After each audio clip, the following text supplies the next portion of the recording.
LATAM se ha consolidado como el gigante del transporte aéreo en América Latina. Transporta más del doble de pasajeros que su rival más cercano y concentra el 41% de toda la capacidad aérea en Sudamérica. En otras palabras, casi uno de cada dos viajeros en la región sube a un avión operado por LATAM. Pocas aerolíneas en el mundo pueden presumir de un dominio tan amplio sobre su región, mientras que otras compañías como Indigo en India lideran en sus propios mercados. LATAM va más allá. Tiene presencia activa y liderazgo en varios países a la vez. Su red se extiende a través de Brasil, Chile, Ecuador, Perú y Colombia, 5 naciones que juntas albergan el 75% de la población sudamericana. Cuentan con escala operativa, diversidad geográfica y una estructura corporativa sólida. Todo parece indicar que tienen el control absoluto, pero realmente es así, porque aunque parezca difícil de creer, hay bastantes cosas que pueden salir mal. En este video te contaremos la historia de cómo LATAM, en solo 13 años, pasó de ser la aerolínea más valiosa del planeta a valer menos que Spirit. Luego se recuperó, casi volvió a su máximo valor y lo perdió todo de nuevo durante una crisis devastadora. Logró salir de la bancarrota y con mucho esfuerzo hoy ha vuelto a una posición sólida. Su recorrido no ha sido lineal y eso la convierte en un caso perfecto para entender lo volátil que puede ser el negocio de las aerolíneas. Para entender cómo comenzó todo, tenemos que remontarnos a una fusión histórica, la unión de LAN-Chile con TAM Brasil. Sería todo un reto contar a fondo las trayectorias de ambas, pero basta con decir que eran compañías fuertes, con buena reputación, sanas en lo financiero y con posiciones de liderazgo en sus respectivos países. Cuando LATAM se formó en 2012, su nacimiento fue explosivo. Por capitalización bursátil, se convirtió en la aerolínea más valiosa del mundo. Superaba a gigantes como Delta, United y Air China. La fusión de LAN-Chile y TAM Brasil había generado una enorme expectativa. Los analistas lo veían como una jugada maestra. Dos empresas líderes uniendo fuerzas para construir algo aún más fuerte. Se hablaba de sinergias millonarias entre 600 y 700 millones de dólares al año, una cifra que representaba cerca de una cuarta parte del EBITDA combinado de ambas antes de fusionarse. Era lógico pensar que unir redes, recortar rutas duplicadas, negociar mejores contratos y centralizar operaciones podía traer grandes ahorros. Además, para LAN el premio mayor era Brasil. El mercado aéreo brasileño era uno de los que más crecía en el mundo. Tener presencia ahí parecía una garantía de éxito a largo plazo. Sin embargo, el destino tenía otros planes. A los pocos años, Brasil entró en una de sus peores crisis económicas. En 2015 y 2016, su PIB cayó en picada, el desempleo se duplicó y el real brasileño perdió gran parte de su valor frente al dólar. Viajar dejó de ser prioridad para muchos, y quienes aún volaban preferían las aerolíneas de bajo costo como Gol y Azul. LATAM, que acababa de invertir fuerte en ese mercado, perdió participación local. La caída fue dura. En 2016 sus acciones se desplomaron de forma drástica. Fue un golpe tan fuerte que la empresa tuvo que repensar su modelo entero. Redujeron operaciones en Brasil, ajustaron su flota y adoptaron un esquema más eficiente y de menor costo para vuelos regionales. Se deshicieron de aviones antiguos y costosos como el Q400, A330 y A340, y los reemplazaron con modelos más modernos y eficientes como el 787, A350 y A320neo. En los años siguientes, la estrategia dio frutos, los márgenes mejoraron y la deuda bajó, pero en 2019, con el viento nuevamente a favor, LATAM volvió a gastar, empezó a comprometerse con nuevas compras de aviones. Como muchas aerolíneas,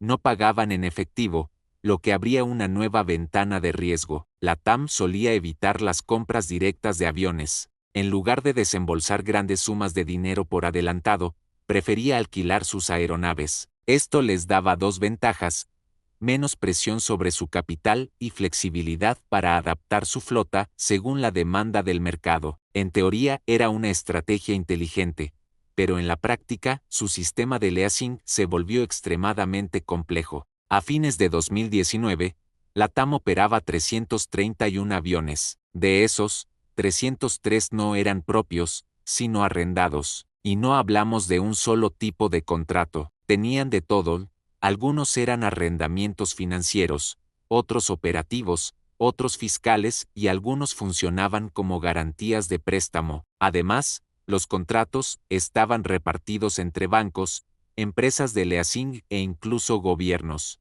En algunos casos, era como si LATAM alquilara una casa sin intención de comprarla. En otros, el trato era más parecido a una hipoteca con el objetivo de eventualmente quedarse con el avión. Esta diferencia no es solo legal o contable, tiene un gran impacto en la manera en que se interpreta la deuda de la empresa. Hasta 2019, muchas aerolíneas, incluida LATAM, podían manejar esas diferencias de forma bastante ambigua. Algunos pasivos ni siquiera aparecían en sus balances, lo que hacía parecer que debían menos de lo que realmente debían. Pero todo cambió cuando LATAM adoptó el estándar contable IFRS 16. Este nuevo marco es más riguroso y exige que los contratos de arrendamiento se registren de forma mucho más transparente. Como resultado, LATAM incorporó cerca de $3.000 millones en arrendamientos a su balance. Eso sí, al mismo tiempo que esos pasivos aparecían,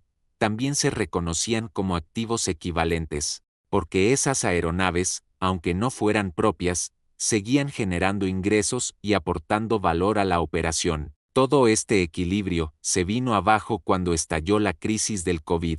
Los aviones se quedaron en tierra, pero las obligaciones de arrendamiento no desaparecieron. LATAM seguía teniendo que pagar por una flota que no podía usar.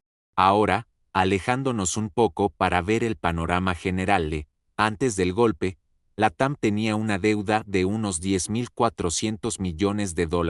Al llegar la crisis, LATAM actuó con rapidez, redujo capacidad de forma agresiva y logró mantener flujo de caja operativo positivo durante la primera mitad del año. Pero había un problema más profundo: los gastos no operativos, las deudas financieras y los pagos de leasing empezaron a desangrar las cuentas. A mitad de 2020, LATAM todavía tenía miles de millones de dólares en caja, pero ya había quemado una cantidad significativa desde inicios de año. El CEO, Roberto Albo, calculaba que, incluso operando al mínimo, la empresa iba a necesitar unos $3.400 millones solo para sobrevivir los siguientes 18 meses. Se intentaron alternativas: negociar con acreedores, reestructurar contratos, aplazar pagos e incluso convertir parte de la deuda en acciones, pero todo indicaba que no sería suficiente. Y a diferencia de lo que ocurrió en Estados Unidos o Europa,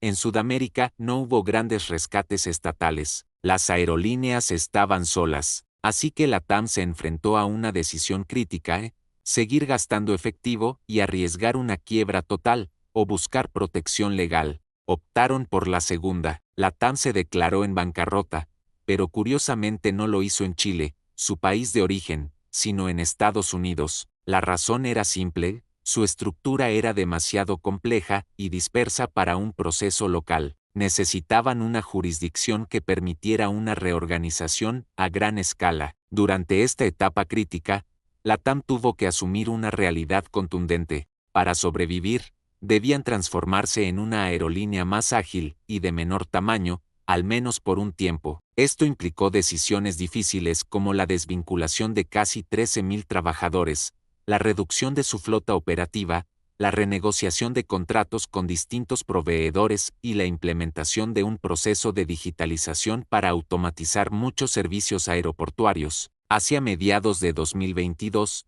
estas acciones comenzaron a dar frutos. LATAM consiguió reducir sus costos en aproximadamente $900 millones. Además, la demanda de vuelos ya mostraba una recuperación notable. Operaban a cerca del 73% de su capacidad previa a la crisis y los costos por milla de asiento disponible habían bajado considerablemente. Todo apuntaba a que estaban listos para volar nuevamente con autonomía. LATAM logró reducir su deuda bruta en un 35% en comparación con los niveles anteriores a la pandemia, dejándola en unos 6.800 millones de dólares. La compañía cerró su proceso de reestructuración con una sólida posición de liquidez, alcanzando alrededor de 2.200 millones de dólares en efectivo. Además, estableció un nuevo compromiso estratégico: mantener al menos el 20% de sus ingresos anuales en liquidez disponible como medida de estabilidad a largo plazo. Ahora bien,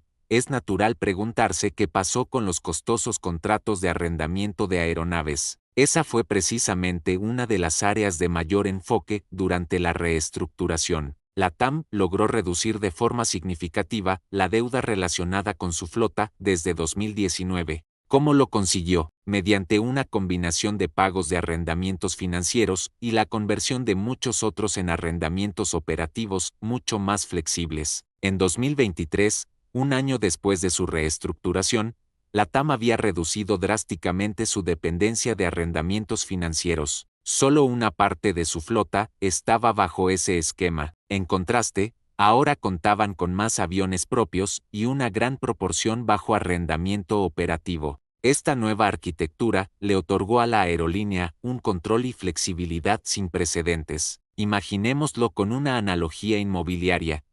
Ahora la TAM tenía el título de propiedad de más casas que antes, había liquidado la hipoteca de una parte importante y otras viviendas eran alquiladas con contratos más convenientes. Este nuevo modelo evitaba que la empresa tuviera que pagar por activos que no podía utilizar de forma eficiente. Claro, esta transformación requirió sacrificios. Durante el proceso, la TAM recaudó más de 10.000 millones de dólares, diluyendo la participación de los antiguos accionistas. Tomemos el caso de Delta. Antes de la reestructuración tenía cerca del 20% de participación gracias a una fuerte inversión. Después, su participación se redujo significativamente y el valor de esa inversión cayó de forma considerable. Aún así, Delta no retrocedió, duplicó su apuesta. No solo continuaron inyectando capital, sino que formaron una alianza estratégica con la TAM para conectar mejor Estados Unidos y Sudamérica. Esta colaboración aumentó significativamente la capacidad entre ambos continentes, abriendo nuevas rutas y reforzando otras ya existentes. Hoy en día, esta alianza domina el mercado aéreo entre Norteamérica y Sudamérica, acaparando una gran parte del total de pasajeros transportados. Y aunque la inversión inicial de Delta parezca haber perdido valor sobre el papel, su apuesta tiene una lógica clara: asegurar presencia en un mercado con un potencial de crecimiento gigantesco. Veámoslo así: si Brasil llegara a alcanzar el número de vuelos per cápita que tiene México, se necesitarían decenas de millones de asientos adicionales por año. Todo apunta a que esa ola ya se está formando. La TAM cerró 2024 con cifras históricas: millones de pasajeros transportados, ingresos récord, márgenes operativos sólidos y una rentabilidad sin precedentes. La empresa ha logrado equilibrar el pago de su deuda con inversiones enfocadas en mejorar la experiencia del pasajero,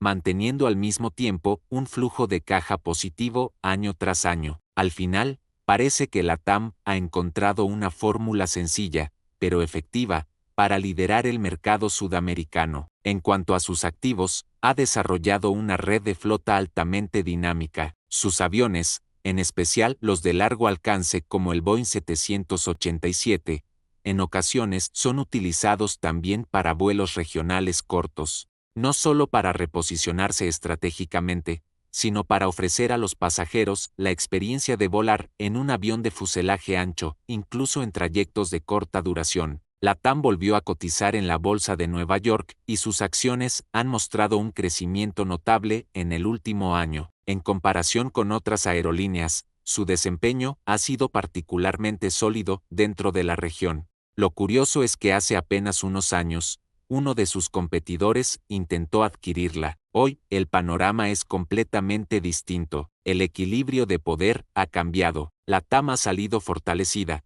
y todo indica que seguirá expandiendo su liderazgo en América del Sur. Espero que hayan disfrutado el video y aprendido algo nuevo. No olviden dar like, suscribirse y activar la campanita para no perderse más contenido. Hasta la próxima.